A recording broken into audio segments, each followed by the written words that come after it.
தேவமாதாவின் வணக்க மாதம் மே மாதம் 6ஆம் தேதிக்கான சிந்தனை. தேவாலயத்தில் தேவமாதாவின் ஜீவியம். முதலாவது, பரிசுத்த கன்னிகை சர்வேஸ்வரனை நாடி நடந்து கொண்டிருந்தாள். இரண்டாவது, சர்வேஸ்வரனை மாத்திரமே நினைத்து கொண்டிருந்தாள். மூன்றாவது, சர்வேஸ்வரனுக்காக மாத்திரமே வேலை செய்து கொண்டிருந்தாள். முதலாவது, எவ்வித ஆசிர்வாதத்தினாலும் வரங்களினாலும் நிறைந்திருந்த தேவதாய் மறைந்த ஜீவியம் ஜீவிப்பதற்காக தேவாலயத்துக்கு செல்லும் பொழுது நாமும் அவளுடன் கூட சென்று அவ்விடத்தில் அவளுடைய சுகிர்த நடவடிக்கைகளை காண்போம். தேவாலயம் தேவ ஊழியத்துக்கு மாத்திரம் குறிக்கப்பட்டிருக்கிறதை அவள் நினைத்து அவ்விடத்தில் இருக்கும் வரையிலும் சர்வேஸ்வரனை மாத்திரமே நாடி அவரை சகல புண்ணியங்களாலும் பிரியப்படுத்த வேண்டுமென்று கவலையாயிருந்தாள். காலையில் உதிக்கிற சூரியனானது மென்மேலும் அதிக ஒளியுடன் விளங்குகிறது போல நம்முடைய ஆண்டவள் புண்ணியத்தினாலும் சாங்குபாங்கத்தினாலும் நாளுக்கு நாள் அதிகமாய் விளங்கி துலங்கி கொண்டிருந்தாள். அவளிடத்தில் தேவ சிநேகமும் மனத்தாழ்ச்சியும் சாந்த குணமும் தபசும் அடக்க ஒடுக்கம் முதலான சுகிர்த புண்ணியங்களும் அதிக சோபையுடன் விளங்கி கொண்டிருந்தன. நாமும் அந்த சுகிர்த மாதிரிகையை பின்பற்றி நம்மால் முடிந்த அளவுக்கு பிரயாசப்பட்டு நம்முடைய ஆத்துமங்களை புனிதப்படுத்துவதற்காக முயற்சிப்போம். எல்லோரும் தேவமாதாவை போல் ஒரு விசேஷமான வார்த்தை பாட்டை கொடுத்து தங்களை சர்வேஸ்வரனுக்கு ஒப்பு கொடுக்கிறது அவசரமல்ல. இத்தகைய பாக்கியம் தெரிந்து கொள்ளப்பட்ட சிலருக்கு மட்டுமே கிடைக்கின்றது. அவர்கள் மண்ணாசை, பொன்னாசை, பெண்ணாசை என்னும் மூவாசைகளையும் வெறுத்து தங்களை சர்வேஸ்வரனுக்கு அர்ப்பணிக்கிறார்கள். ஆனால் நாம் எந்த அந்தஸ்தில் இருந்தாலும் தேவ கற்பனைக்கு ஏற்றவாறு நடக்கவும் தபம் தருமம் செய்யவும் மீட்பு பெறுவதற்குரிய நற்கிரியைகளை செய்யவும் கடமைப்பட்டிருக்கிறோம். இந்நாள் மட்டும் அந்த கடனை தகுந்த அளவில் செலுத்தி வந்தோமா இல்லையோவென சிந்தித்து பார்ப்போமாக. இரண்டாவது, தேவமாதா தேவாலயத்தில் மறைந்து தேவ சமூகத்தில் எப்பொழுதும் இருந்தது போல நடந்து சர்வேஸ்வரனை இடைவிடாமல் நினைத்து அவரை அதிகமாக நேசித்து வந்தாள். அப்போது புனித அமிர்தநாதர் கூறுவது போல தேவ சத்தியங்களை அதிக பக்தியோடு தியானித்து அவசரங்களில் மாத்திரம் பேசுவாள். தன் இருதயத்தில் பற்றி எறிகிற தேவ சிநேக அக்கினியால் ஒடுக்கம் நல்லதென்று எண்ணி ஜபத்தில் சர்வேஸ்வரனோடு பிணைக்கப்படுவதை மாத்திரம் பெரிதாக எண்ணிக்கொண்டிருந்தாள். நாமும் தேவமாதாவை போல் சர்வேஸ்வரனை மாத்திரம் நாடி இடைவிடாமல் அவருடைய சமூகத்தில் நடக்க கடவோம். அவரை அடிக்கடி நினைத்து நாம் செய்கிற எல்லாம் அவருக்கு பிரியமாயிருக்கும் கருத்தோடு செய்ய கடவோம். மூன்றாவது, தேவமாதா சர்வேஸ்வரனுக்காக வேலை செய்து கொண்டிருந்தாள்.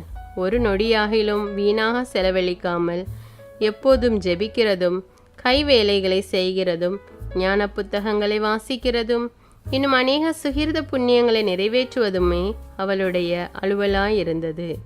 சர்வேசண்டத்தில் திரளான தேவ வரங்களை அடைந்து அபூர்வமான நன்மாதிரிகையும் பரிசுத்தமான புண்ணியங்களையும் தம்முடைய நடத்தையால் நன்கு காண்பித்து வந்தாள். அவளுடைய தேவ சிநேகம் மட்டில்லாததுமாய், தாழ்ச்சி கரைகாணாததுமாய், மாசில்லாததுமாய், தேவ பக்தியானது குறைவில்லாததுமாய் இருந்ததுமன்றி மரியன்னையுடைய சுகிர்த நடத்தை பிறருக்கு ஒரு கண்ணாடி போல் விளங்கினதாம். நாம் இந்த அதிசயத்துக்குரிய திரு கன்னிகையின் நன்மாதிரிகையை பின்பற்றுவோம். அவளுடைய நல்ல வழியை பின்பற்றி நடக்கிறது நமக்கு நன்மையும் அவசியமுமாயிருக்கின்றது. ஜெபம். திவ்ய கன்னிகையே, என் இரட்சகருடைய தாயாவதற்கும் பாவிகளுக்கு அடைக்கலமாவதற்கும் தெரிந்து கொள்ளப்பட்ட அம்மா, என் பேரில் இரக்கமாயிரும்.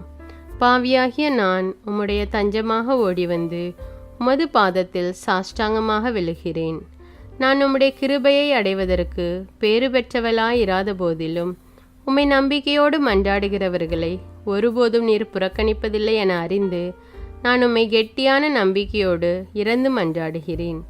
ஆகையால் சகல மோட்சவாசிகளின் ராக்கினியே, என் ஈடேற்றத்தை அலட்சியம் செய்து எண்ணிக்கையில்லாத பாவங்களை கட்டிக்கொண்ட பாவியாகி எனக்கு உதவி செய்தருளும்.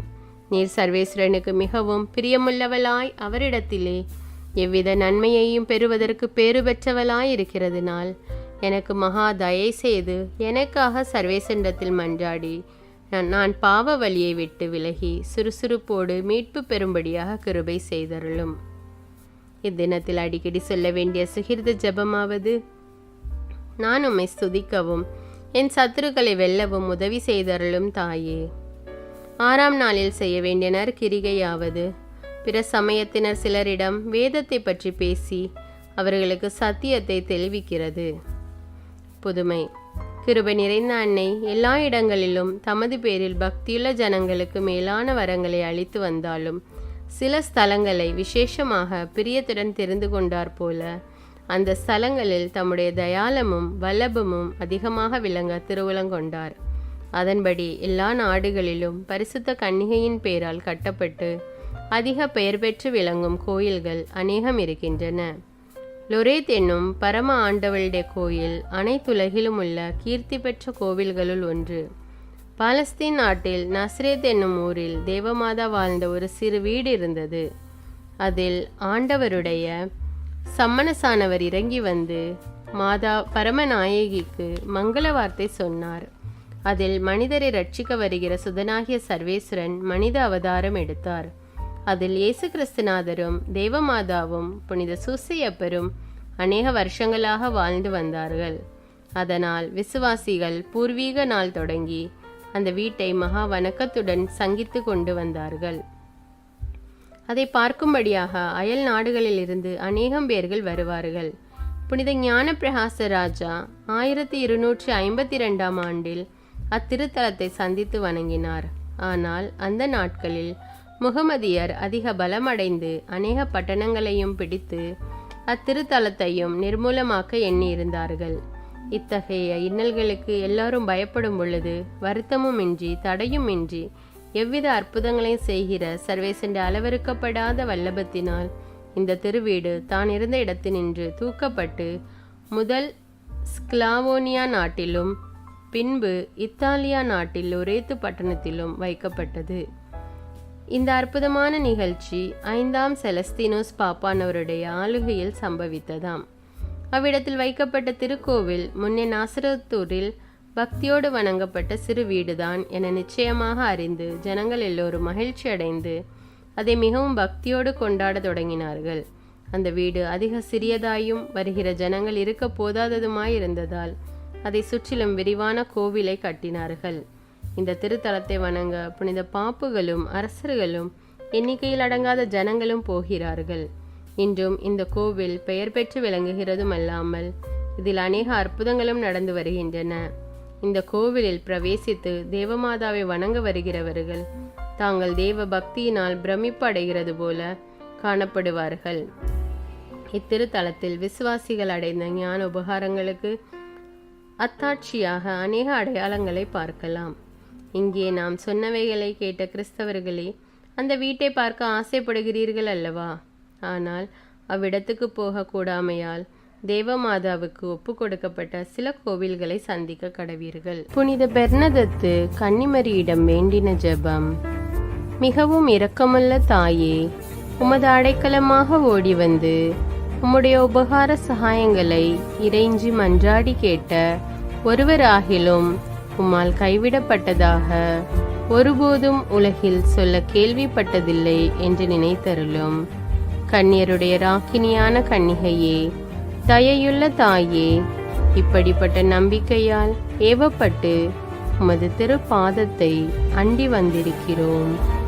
பெருமூச்செறிந்து அழுது பாவிகளாயிருக்கிற நாங்கள் உமது தயாபரத்தில் காத்து நிற்கின்றோம். அவதரித்த வார்த்தையின் தாயே, எங்கள் மன்றாட்டை புறக்கணியாமல் தயாபரியாய் கேட்டு தந்தருளும் தாயே. ஆமீன். ஜென்ம பாவமில்லாமல் உற்பவித்த அச்சிஷ்ட மரியாயே, பாவிகளுக்கு அடைக்கலமே, இதோ உம்முடைய அடைக்கலமாக ஓடி வந்தோம். எங்கள் பேரில் இரக்கமாயிருந்து எங்களுக்காக உமது திருக்குமாரனை வேண்டிக் கொள்ளும். அருள் நிறைந்த மரியே வாழ்க, ஆண்டவர் உம்முடனே, பெண்களுக்குள் ஆசி பெற்றவர் நீரே, உம்முடைய திருவயிற்றின் கனியாகிய இயேசுவும் ஆசி பெற்றவரே. புனித மரியே, இறைவனின் தாயே, பாவிகளாயிருக்கிற எங்களுக்காக இப்பொழுதும் எங்கள் இறப்பின் வேளையிலும் வேண்டிக் கொள்ளும். ஆமேன். ஜென்ம பாவமில்லாமல் உற்பவித்த அஜிஷ்ட மரியாயே, பாவிகளுக்கு அடைக்கலமே, இதோ உம்முடைய அடைக்கலமாக ஓடி வந்தோம். எங்கள் பேரில் இரக்கமாயிருந்து எங்களுக்காக உமது திருக்குமாரனை வேண்டிக் கொள்ளும். அருள் நிறைந்த மரியே வாழ்க, ஆண்டவர் உம்முடனே, பெண்களுக்குள் ஆசி பெற்றவர் நீரே.